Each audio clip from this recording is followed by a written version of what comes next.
it's Elliot with Yo Elliott. You've got strength questions, and I might have a weird answer for you. Yo, Elliot.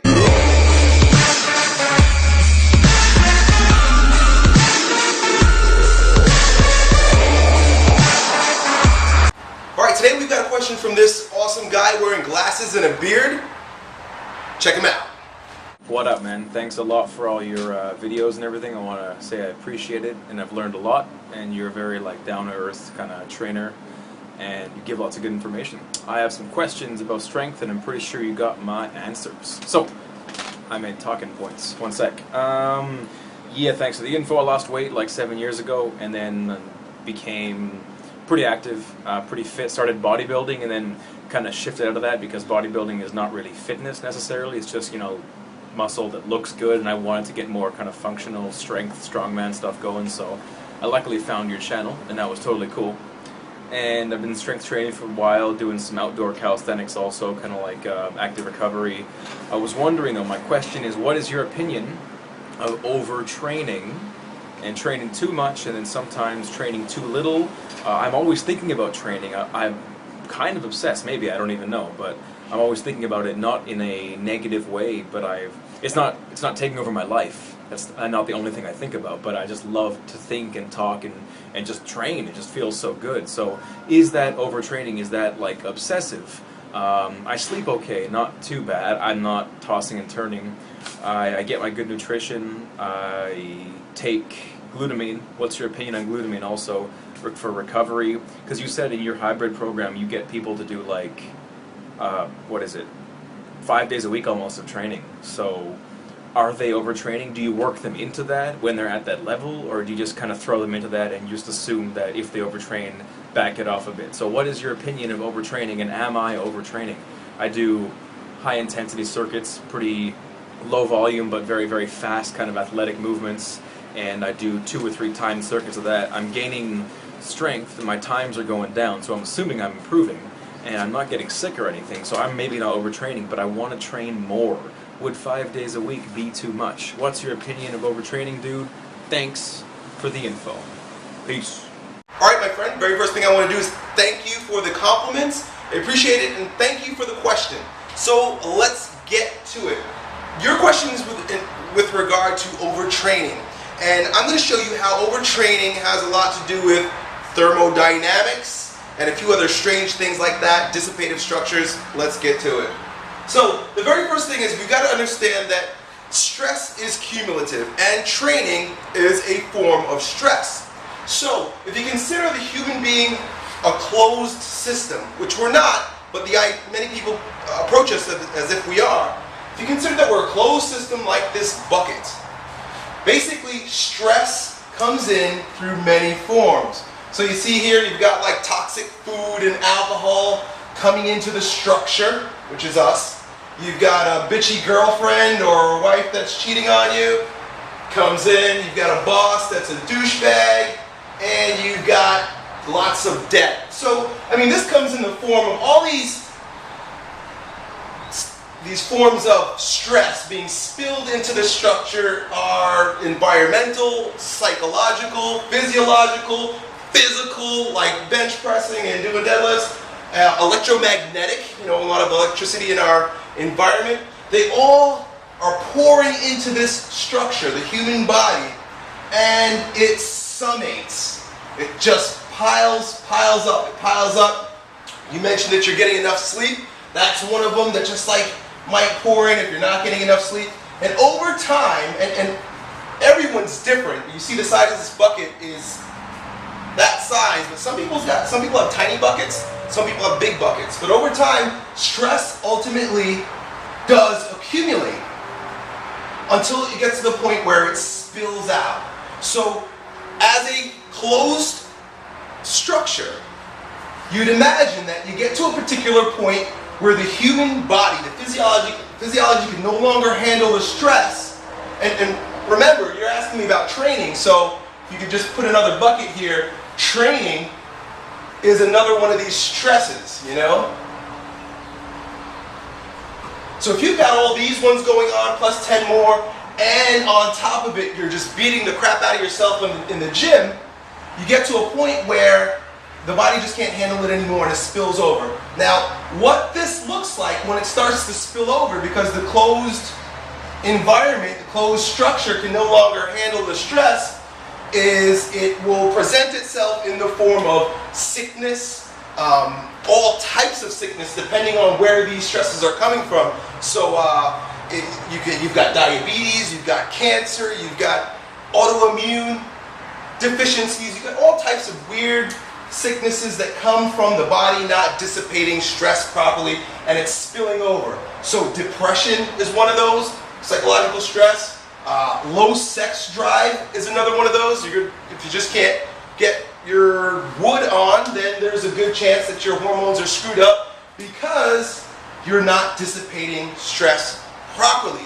So with regard to strength training and training in the gym and working out, it is just another one of these buckets that you've got to consider. So that's part one.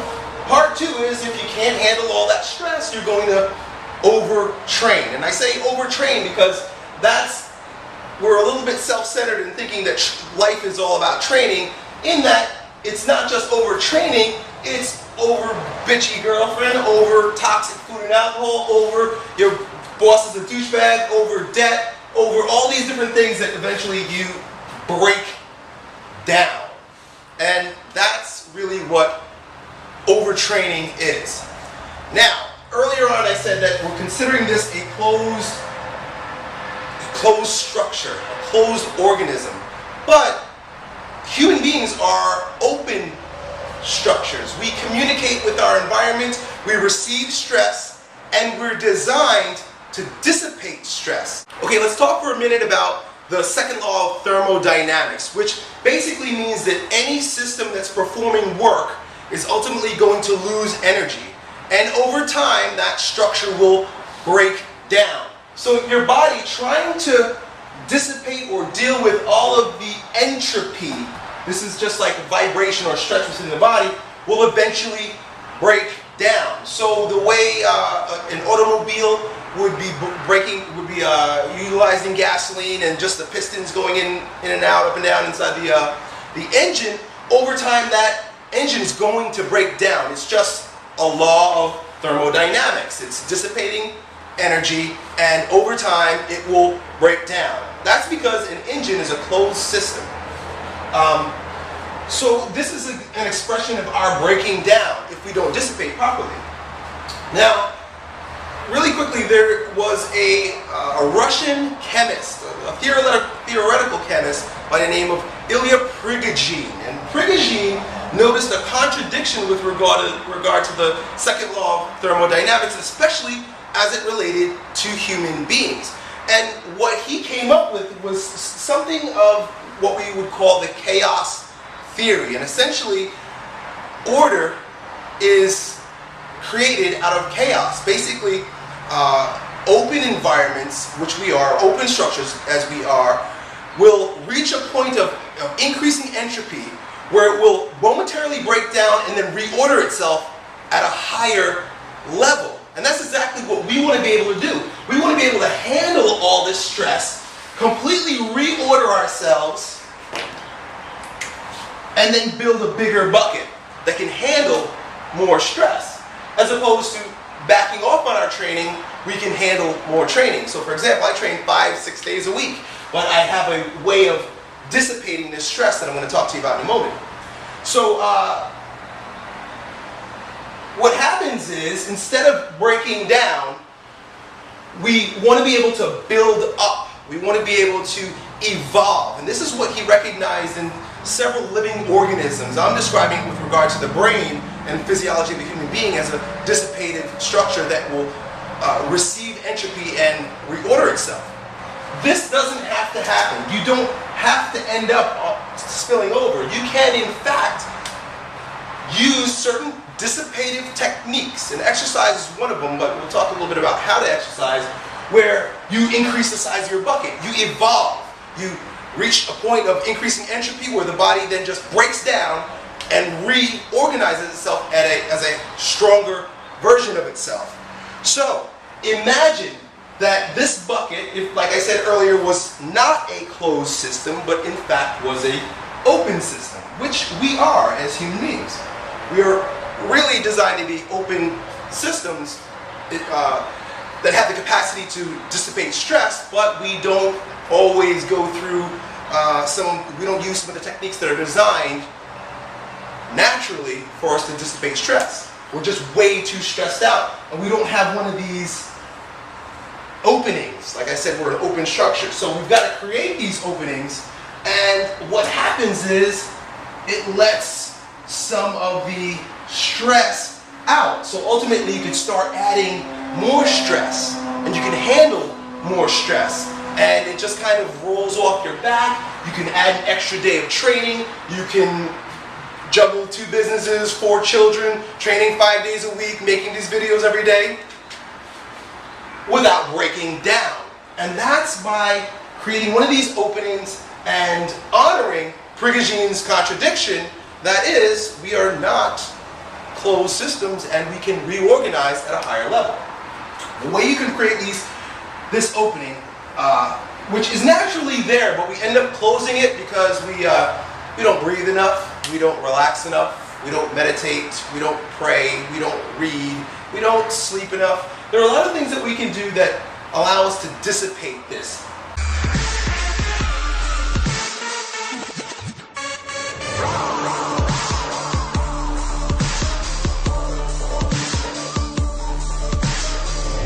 I personally meditate several days a week. I use Holosync meditation. You can Google it.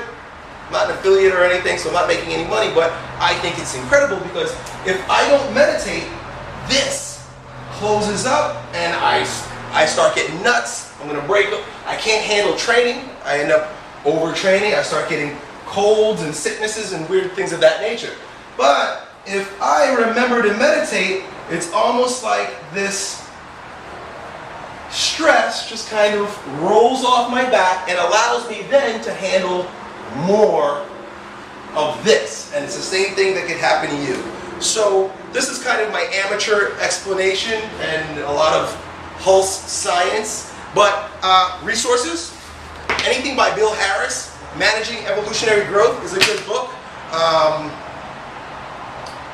Probably where I got most of that information from. This is completely about emotional evolution, but I always relate everything back to strength and training because it's an expression of who we are within. I hope this helps you, buddy. Keep sending me video questions, guys. I really hope this was entertaining and can help some of you guys deal with all the crap in life and dissipate stress so you can get stronger. Talk to you next time.